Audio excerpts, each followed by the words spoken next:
Hello everyone, welcome back to my channel.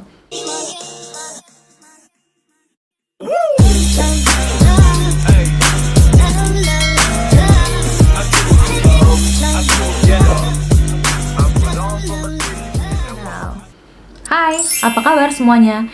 Semoga kalian dalam keadaan yang baik dan sehat. Nah, topik pembahasan hari ini yang aku angkat adalah cara mengenal diri. Kenapa sih aku membahas tentang ini? Jadi, video-video yang aku share ke kalian semua adalah pengalaman dari hidup aku dan metode-metode yang aku gunakan berdampak positif dalam hidup aku. Semoga bermanfaat bagi kalian yang mengalami kesulitan, kesusahan, kebimbangan, atau berada di posisi yang sama seperti aku. Kalian bisa gunakan metode ini supaya kalian bisa menjalani hidup kalian lebih baik. Nah, salah satunya yaitu mengenal diri kalian sendiri. Jadi, apa sih manfaat yang aku rasakan setelah aku mengenal diriku lebih baik? Jadi, masih banyak orang sebenarnya yang belum mengerti diri mereka sendiri lebih dalam. Setelah aku mengenal diriku, aku itu ngerasa intensitas stres aku itu berkurang, sangat-sangat berkurang. Dan juga aku lebih tenang untuk menjalani hidup. Dan aku juga lebih mantap untuk maju ke depan, melangkah ke depan. Dan juga aku bisa mengetahui secara jelas apa sih tujuan hidup aku sebenarnya, apa yang mau aku capai di dalam hidup aku. Itu semua aku lakukan dengan menelaah dan merefleksikan diri aku sehingga aku mengenal diriku lebih baik lagi. Sebenarnya nggak gampang ya untuk mengenal diri sendiri, karena setiap manusia punya layer ego yang berbeda-beda.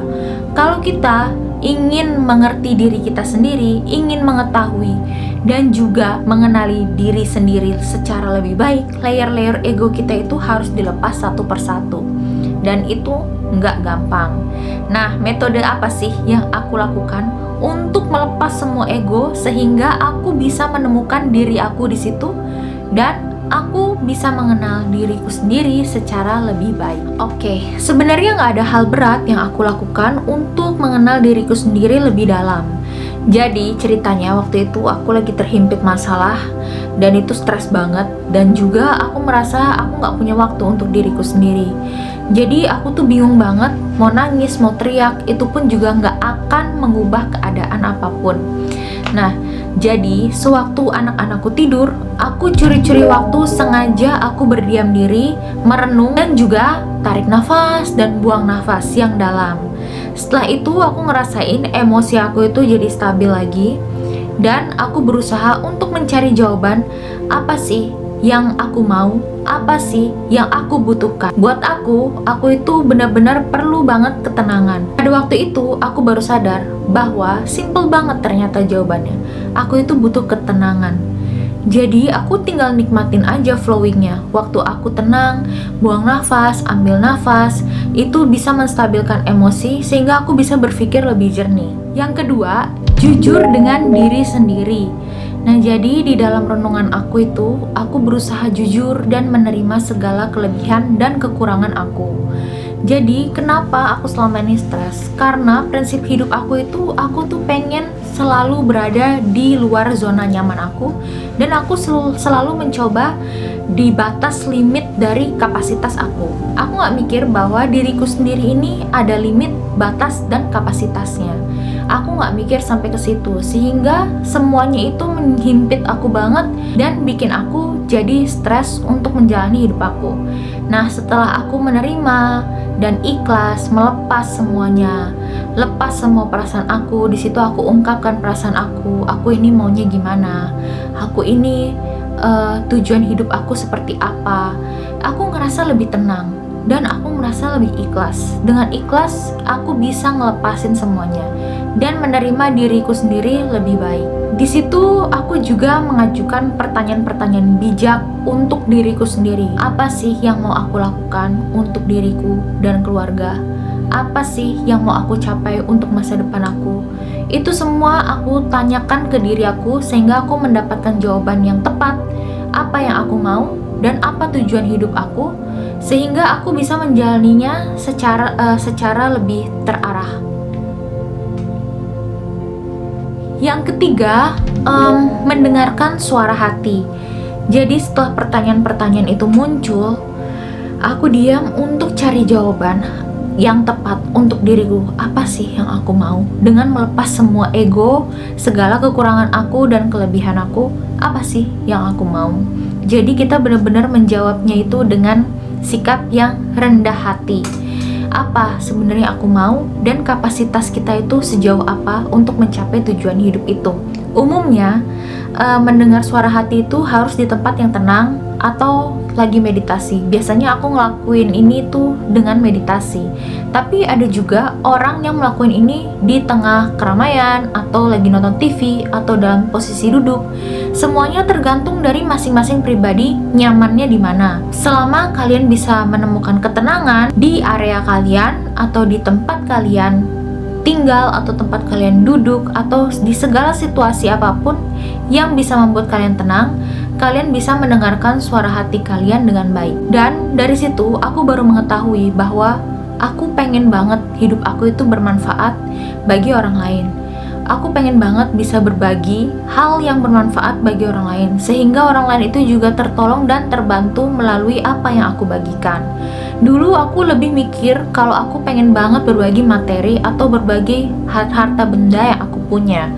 Nah, tapi karena kapasitasku itu belum sampai ke situ, jadi harus ada hal lain yang aku putar yang bisa aku lakukan untuk orang lain supaya dapat memberikan manfaat yang baik dan dampak yang positif bagi kehidupan mereka. Itu sebenarnya tujuan hidup aku selama ini. Dan aku menemukannya setelah aku mengenal dan merefleksikan diri aku sendiri. Setelah itu aku pengen banget bisa jadi pribadi yang lebih baik. Jadi aku pengen bisa menjadi orang yang mempunyai hati untuk terus belajar, untuk menjadi orang yang lebih baik bagi keluarga, bagi orang lain. Yang keempat, berkomunikasi dengan orang lain. Jadi orang lain itu nggak cuman konteksnya teman ya, bisa keluarga, anak, suami, atau apapun itu. Jadi terkadang itu aku suka minta pendapat dari suami atau keluarga atau temen aku. Sebenarnya jujur aku nggak punya banyak teman, karena aku tuh juga nggak mau memberatkan teman-teman aku dengan masalah kehidupan pribadi aku sendiri.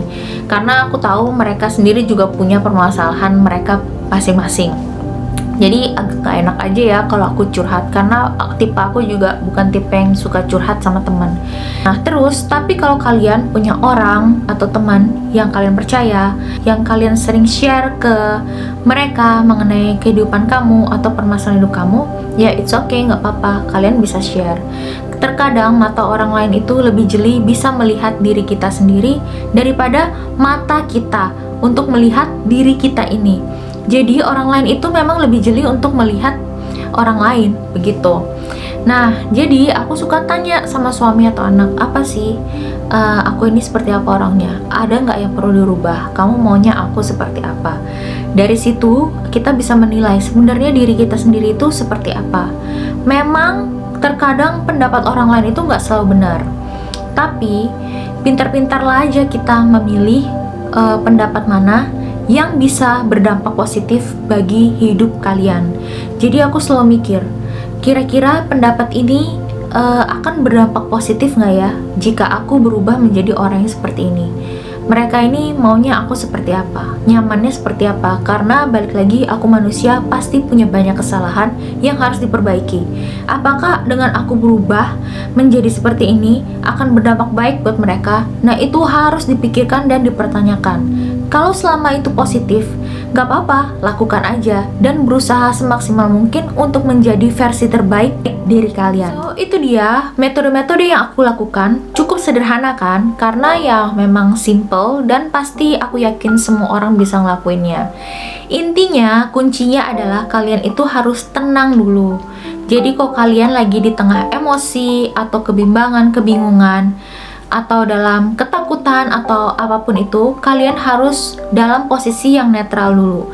Kalian tarik nafas, buang nafas melalui hidung, stabilkan emosi kalian dulu, dan kalian baru bisa ke tahap yang selanjutnya.